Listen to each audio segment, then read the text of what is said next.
शांति। आज 17 जुलाई 2021 के महावाक्य हैं।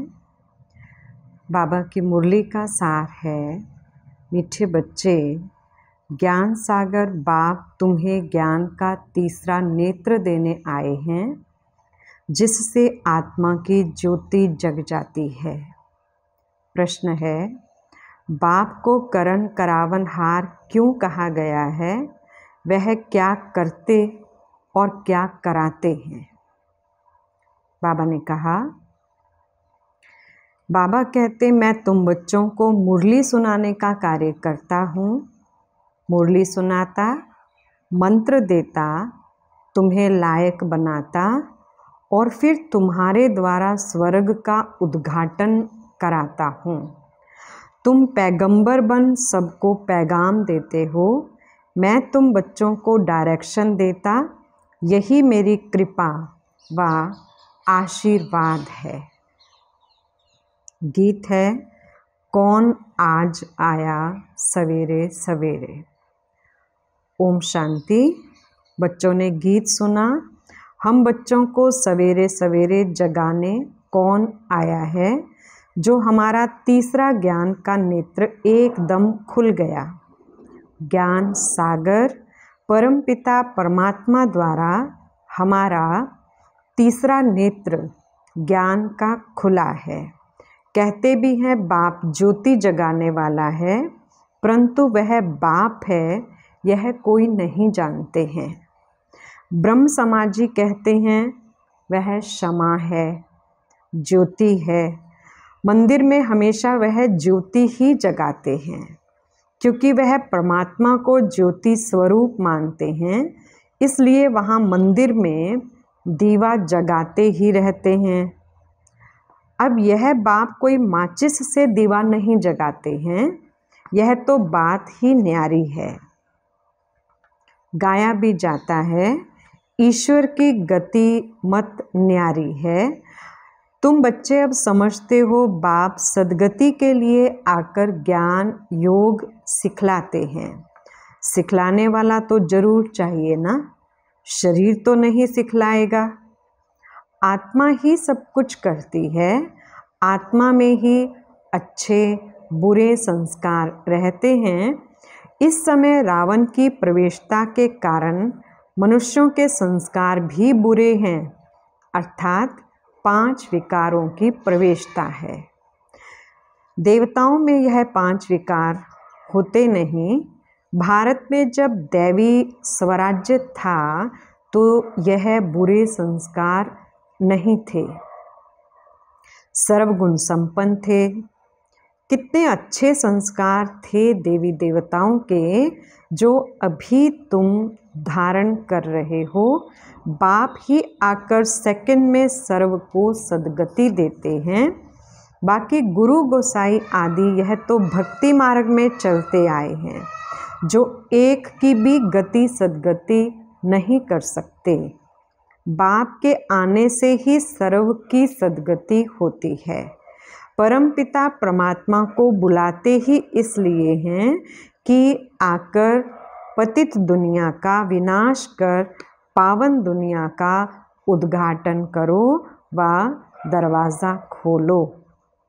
बाप आकर गेट खुलवाते हैं शिव शक्ति माताओं द्वारा। वंदे मातरम गाई हुई हैं। इस समय की कोई भी माता की वंदना नहीं की जाती, क्योंकि कोई भी श्रेष्ठाचारी माता नहीं है। श्रेष्ठाचारी उनको कहा जाता है जो योग बल से पैदा हो। लक्ष्मी नारायण को श्रेष्ठाचारी कहा जाता है। भारत में देवी देवता जब थे तो भारत श्रेष्ठाचारी था। इन बातों को मनुष्य तो जानते ही नहीं, वे अपने ही प्लान बना रहे हैं। गांधी भी राम राज्य चाहते थे। इससे सिद्ध है कि रावण राज्य है, भारत पतित है। परंतु राम राज्य स्थापन करने के लिए तो बेहद का बापूजी चाहिए, जो राम राज्य की स्थापना और रावण राज्य का विनाश करे। बच्चे जानते हैं रावण राज्य को अब आग लगनी है। सभी आत्माएं अज्ञान अंधेरे में सोए हुए हैं। तुम जानते हो हम भी सोए हुए थे, बाप ने आकर जगाया है। भक्ति की रात पूरी हुई, दिन शुरू होता है। रात पूरी हो, अब दिन हो रहा है। बाप संगम पर आया हुआ है। बच्चों को दिव्य दृष्टि और ज्ञान का तीसरा नेत्र देने, जिससे तुम सारे विश्व को जान चुके हो। तुम्हारी बुद्धि में बैठा हुआ है कि यह बना बनाया अविनाशी ड्रामा है जो फिरता ही रहता है। अभी तुम कितना जाग गए हो? सारी दुनिया सोई हुई है। अभी तुम बच्चों को सारे विश्व के आदि, मध्य, अंत, मूल वतन, सूक्ष्म वतन, स्थूल वतन का पता है। बाकी सारी दुनिया कुंभकर्ण की अज्ञान नींद में सोई हुई है। यह किसको पता नहीं है कि पतित पावन कौन है। पुकारते हैं, हे पतित पावन आओ। ये नहीं कहते आकर सृष्टि के आदि, मध्य, अंत का राज समझाओ। बाप कहते हैं, तुम इस सृष्टि चक्र को समझने से ही चक्रवर्ती राजा बनते हो, याद से ही पावन बनते हो। यह भी जानते हो विनाश सामने खड़ा है, लड़ाई भी होनी है। बाकी कौरवों पांडवों की लड़ाई नहीं हुई। पांडव कौन थे यह भी किसको पता नहीं। सेना आदि की कोई बात नहीं है। तुम्हारी तरफ है साक्षात पारलौकिक परम पिता। उस बाप से ही वर्षा मिलता है। तुम जान गए हो कृष्ण की आत्मा 84 जन्म भोग अब फिर से बाप से वर्षा ले रही है। वर्ल्ड की हिस्ट्री ज्योग्राफी रिपीट होती है। अब तुम बच्चों को विनाश के पहले सतो प्रधान ज़रूर बनना है। गृहस्थ व्यवहार में रहते कमल फूल समान पवित्र रहना है। गाया भी हुआ है भगवानुवाच, गृहस्थ व्यवहार में रहते यह एक जन्म पवित्र बनो। पास्ट इज पास्ट, यह तो ड्रामा में नूंद है। सृष्टि को सतो प्रधान बनना ही है। यह ड्रामा की भावी है, ईश्वर की भावी नहीं। ड्रामा की भावी ऐसी बनी हुई है। सो बाप बैठ समझाते हैं। आधा कल्प जब पूरा होता है तब बाप आते हैं। बाप कहते हैं, जब रात पूरी हो, दिन शुरू होता है, तब ही मैं आता हूँ। शिवरात्रि भी कहते हैं ना। शिव के पुजारी शिवरात्रि को मानते हैं। गवर्नमेंट ने तो हॉलीडे भी बंद कर दिया है, नहीं तो कम से कम 1 मास हॉलीडे चलनी चाहिए। कोई को भी पता नहीं। शिव बाबा सर्व की सद्गति करने वाला है। वही सर्व का दुख हरता, सुख करता है। उनकी जयंती तो बड़े धूमधाम से 1 मास सब धर्म वालों को मनानी चाहिए। खास भारत को बाप डायरेक्ट आकर सद्गति देते हैं। जब भारत स्वर्ग था तो देवी देवताओं का राज्य था। उस समय और कोई धर्म ही नहीं थे। देवताएं विश्व के मालिक थे, कोई पार्टीशन आदि नहीं थे। इसलिए कहा जाता है अटल अखंड सुख शांति संपत्ति का दैवी राज्य फिर से हम प्राप्त कर रहे हैं।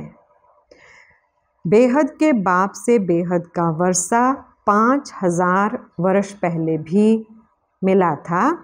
सूर्यवंशी चंद्रवंशी राज्य में कोई दुख का नाम नहीं था। गाया भी जाता है राम राजा राम प्रजा, वहाँ अधर्म की कोई बात नहीं है।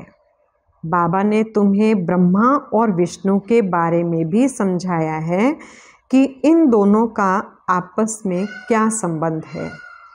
ब्रह्मा की नाभि से विष्णु निकला, यह कैसा वंडरफुल चित्र बनाया है। बाप समझाते हैं यह लक्ष्मी नारायण ही अंत में आकर ब्रह्मा सरस्वती जगत अम्बा जगत पिता बनते हैं, जो दोनों फिर विष्णु अर्थात लक्ष्मी नारायण बनते हैं। बाप बैठ समझाते हैं जो भी चित्र देखते हो इनमें कोई भी यथार्थ नहीं है। शिव का बड़ा चित्र बनाते हैं, वह भी अयथार्थ है। भक्ति के कारण बड़ा बनाया है, नहीं तो बिंदी की पूजा कैसे हो सकती। अच्छा, फिर ब्रह्मा विष्णु शंकर के लिए भी समझ नहीं सकते, त्रिमूर्ति ब्रह्मा कह देते हैं।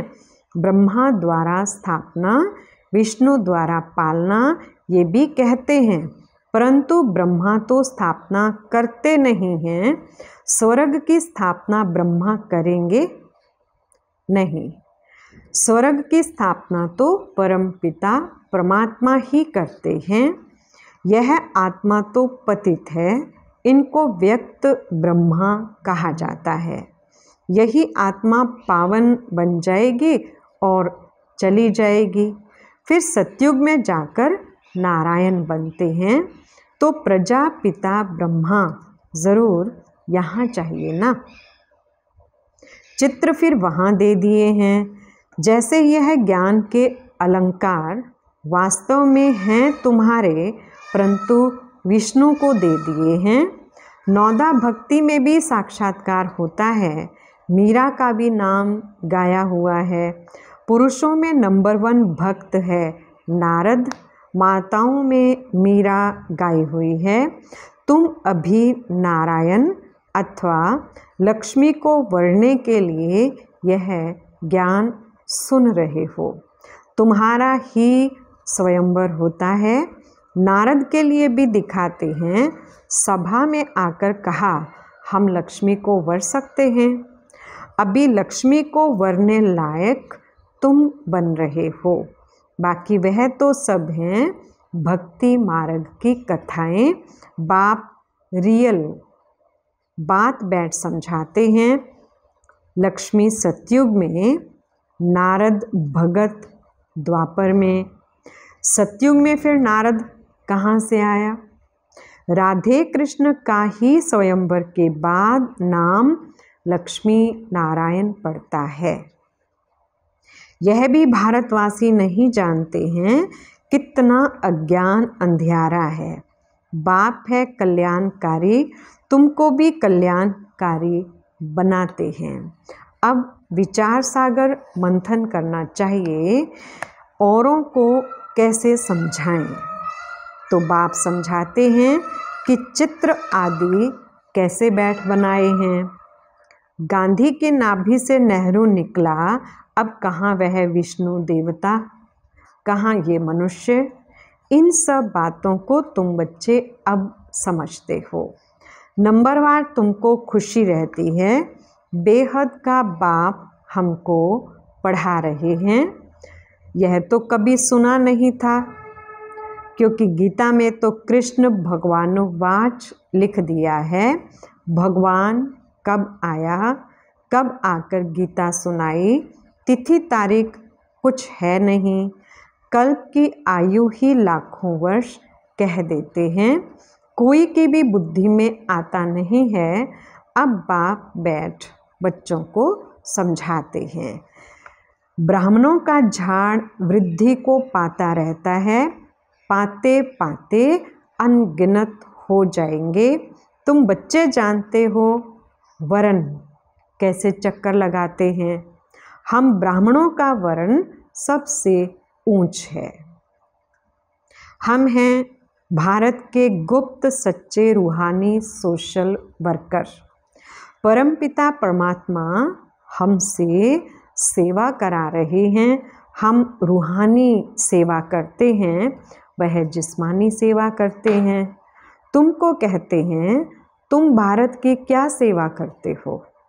बोलो हम हैं रूहानी सेवाधारी। स्वर्ग का उद्घाटन करा रहे हैं, स्थापना करा रहे हैं। शिव बाबा है करण करावन हार। जो करा रहे हैं वह करता भी है। मुरली कौन चलाता है? तो कर्म करता है। तुमको भी सिखलाते हैं कि ऐसे चलाओ। महामंत्र देते हैं, मन मना भव। कर्म सिखलाया है ना। फिर तुमको कहते हैं औरों को सिखलाओ, इसलिए करण करावन हार कहा जाता है। तुम बच्चे भी यही शिक्षा देते हो, बाप को याद करो और वर्षे को याद करो। यही तुम बच्चों को पैगाम पहुंचाना है। ऐसे नहीं दूसरे को पैगाम दे और खुद याद में ना रहे। फिर क्या होगा? दूसरे पुरुषार्थ कर ऊंच चढ़ जाएंगे, मैसेज देने वाले रह जाएंगे। याद का पुरुषार्थ ना करने से इतना ऊंच पद नहीं पाते हैं। दूसरे याद की यात्रा से पावन बन जाते हैं। जैसे बाबा बांधेलियों का मिसाल देते हैं, वह याद में जाती रहती हैं। बिगर देखे भी पत्र लिखती हैं, बाबा हम आपके हो चुके हैं, हम पवित्र ज़रूर रहेंगे। तुम बच्चों की है बाप से प्रीत बुद्धि। तुम्हारी ही माला बनी हुई है, विष्णु की माला, और रुद्राक्ष की माला में ऊपर है मेरु। माला उठाते ही पहले फूल और 2 दाने हाथ में आते हैं, उनको नमस्कार करते हैं। फिर है माला। तुम भारत को स्वर्ग बना रहे हो, तो यह माला तुम्हारा ही यादगार है। बाप ने यह गीता ज्ञान यज्ञ रचा है, इनमें सारी पुरानी दुनिया स्वाहा होगी। बाप है मोस्ट बिलवड फादर। तुमको भविष्य के लिए सदा सुख का वर्षा देते हैं, 21 जन्म के लिए। जिन्होंने कल्प पहले वर्षा लिया है वह ज़रूर आएंगे ड्रामा प्लान अनुसार। बाप कहते हैं बच्चे सुखधाम चलना है तो पवित्र बनना है।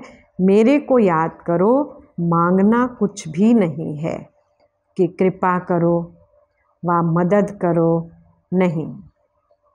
हम तो सबको मदद करते हैं, पुरुषार्थ तो तुमको करना है। आशीर्वाद की बात नहीं। बाप कहते हैं मामेकम याद करो। याद करना तुम्हारा काम है, डायरेक्शन देना यही कृपा है। बाकी तो भले खाओ पियो घूमो फिरो, तुम्हें पवित्र भोजन ही खाना है। हम देवी देवता बनते हैं, वहाँ प्याज आदि थोड़े ही होगा। यह सब यहाँ छोड़ना है। यह चीज़ें वहाँ नहीं होती, बीज ही नहीं है। जैसे सतयुग में बीमारी आदि नहीं होती। अभी देखो कितनी बीमारियाँ निकली हैं। वहाँ तमोगुनी कोई चीज़ होती नहीं, हर चीज़ सतो प्रधान। यहाँ देखो मनुष्य क्या क्या खाते हैं। अब बाप बच्चों को कहते हैं मुझे याद करो और संग तोड़ मुझ संग जोड़ो, तो तुम पावन बन जाएंगे। अच्छा, मीठे मीठे सिकिलधे बच्चों प्रति माता पिता बाप दादा का याद प्यार और गुड मॉर्निंग। रूहानी बाप के रूहानी बच्चों को नमस्ते। हम रूहानी बच्चों की रूहानी बाप दादा को याद, प्यार, गुड मॉर्निंग और नमस्ते जी। धारणा के लिए पहला पॉइंट है, पास्ट इज़ पास्ट। जो बीता उसे भूलकर गृहस्थ व्यवहार में रहते सतो प्रधान बनने का पुरुषार्थ करना है। विनाश के पहले पावन जरूर बनना है। दूसरा पॉइंट है, भारत को स्वर्ग बनाने की सच्ची सच्ची सेवा में तत्पर रहना है। खान पान बहुत शुद्ध रखना है। पवित्र भोजन ही खाना है। वरदान, रूहे गुलाब बन दूर दूर तक रूहानी खुशबू फैलाने वाले रूहानी सेवाधारी भव। विस्तार, रूहानी रूहे गुलाब अपनी रूहानी वृत्ति द्वारा रूहानियत की खुशबू दूर दूर तक फैलाते हैं।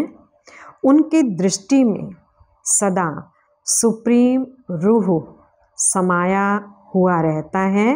वह सदा रूह को देखते, रूह से बोलते, मैं रूह हूँ। सदा सुप्रीम रूह की छत्र छाया में चल रहा हूँ। मुझ रूह का करावनहार सुप्रीम रूह है। ऐसे हर सेकंड हजूर को हाजिर अनुभव करने वाले सदा रूहानी खुशबू में अविनाशी और एक रस रहते हैं। यही है रूहानी सेवाधारी की नंबर 1 विशेषता।